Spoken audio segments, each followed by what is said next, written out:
This conversation was started as a way to hear what the community, what their concerns were, what they wanted to find out about the district, and those kinds of things, where it basically was bringing the community into our schools so that they could see what we actually did.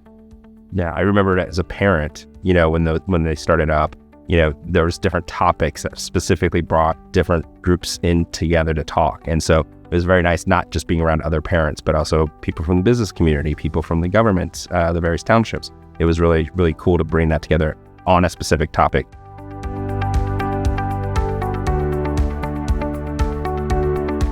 And I'm speaking as a community member here. I think the chance to come in and really be able to discuss, and usually people are showing up with some idea of something that they want to talk about, but then to hear other viewpoints, it's almost like an actual productive conversation instead of some of the social media kind of going off. And I think there is a big investment in our community by these stakeholders. And so the chance to bring those together, yes, people can show up to the board meetings. Yes, they can kind of talk during the listening sessions, but they don't get to have that discussion with each other. Right. And so I think that's what has continued to make this such a thriving part of our district. Yes, and I think too, because it gives people an opportunity to find out what really is happening in our schools. There's so much out there nowadays with public education and what's going on in schools. I think it gives them an opportunity to not only hear from the people in the buildings and in the district, but again, like Doug mentioned, it gives them a chance to talk to each other. You have an early childhood parent who's now talking to a high school parent about some topic, and they're, I didn't realize that is how it worked in high school. So I love the chance that it gives them to interact with each other. And our district is so big too, that it's great to have the chance to bring these different stakeholders together.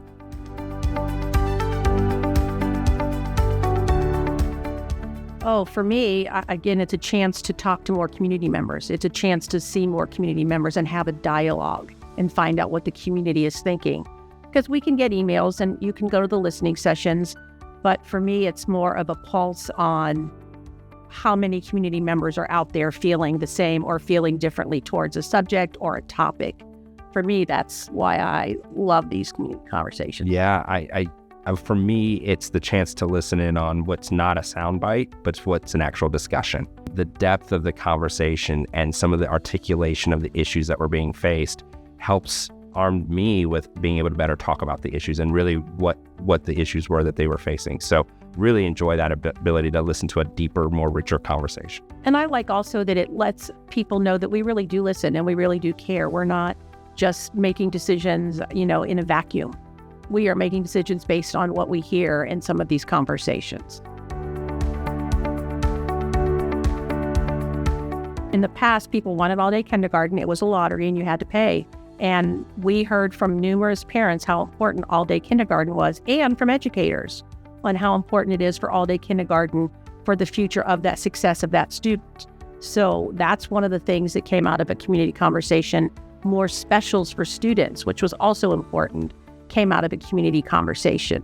We truly do take that feedback and do something with it. And outside of like policy changes or programming changes, what I've noticed as well is even the way that we started intentionally talking about our finances as a district for those community conversations have translated to how that's now presented at board meetings through the 5-year forecast. And I mean, it's funny, it's become more routine to be more in-depth and more transparent because as a result from the conversations. So I think the conversations actually help us and the administrators better communicate to the public because we're incorporating that into how we always communicate. Yes, agree.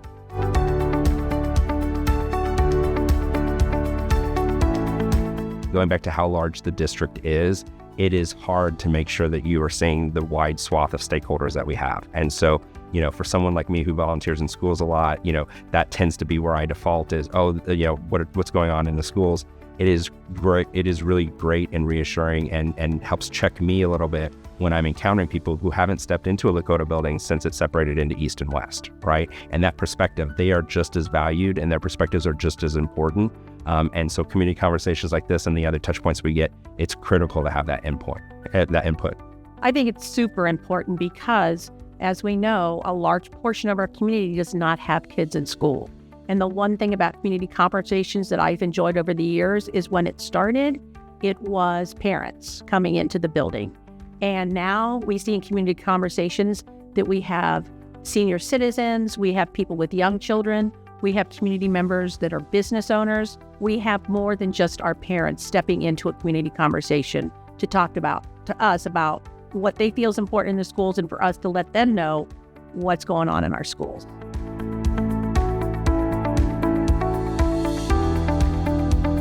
The format we've adjusted over the years, but basically the format is that when you come in, you are separated into small groups of 5, 6 people.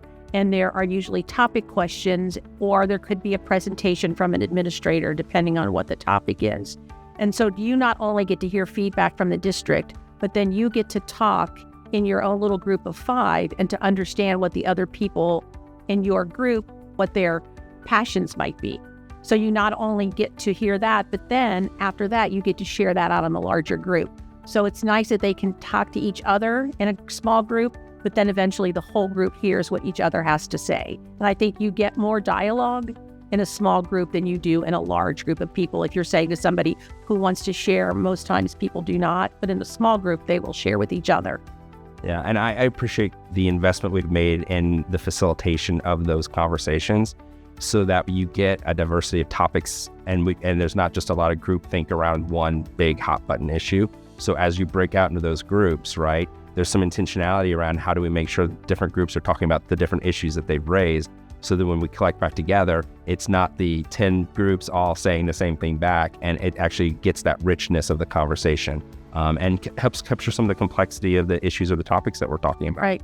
I also like that we have a facilitator who is not a Lakota employee. I think that makes a big difference. It's someone who's neutral, who does this for a living, who can guide the conversation so that we do hear from all groups of people and all stakeholders, and it becomes an actual conversation versus a complaint session, so we can get to what everybody's opinions are. Yeah, and that art of facilitation, that skill set, right? The ability to ask open-ended questions, to draw out more depth and more of, even unintended ways of articulating how the thing you care about or the views of where you think things should be. That is not an easy skill set. And so again, being intentional with who we choose and the person not being a Lakota employee has helped the richness of the conversation. For me, I want to hear you. I want to hear exactly what you're saying. I want to hear what's up top of mind for you. What are we missing? Where are we not have the visibility to things that are very important and urgent for you as somebody who cares about Lakota and has a vested interest in us? And then as far as when you leave, I hope we've done a good job too in that community conversation for you to have a broader perspective than you came in, and to maybe not fully understand things on a wider scale, but at least be, I need to ask these questions, right? Or, I hadn't thought about that before. If you leave coming in and saying, that's something I hadn't thought of, then I think that's a two-way conversation, which only helps us get to a better understanding. Yes, I think I agree. As a board, we just want to hear from our community.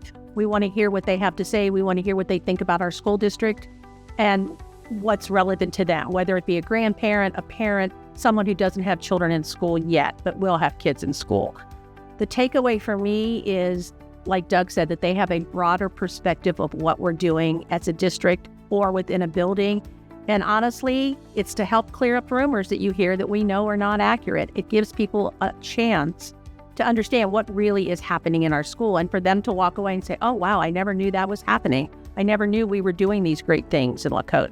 We're not just having your children do reading, writing, and arithmetic for 6 hours a day and sending them home. We're teaching them how to be critical thinkers. We're teaching them how to be good humans. We're teaching them a lot more than educational subjects.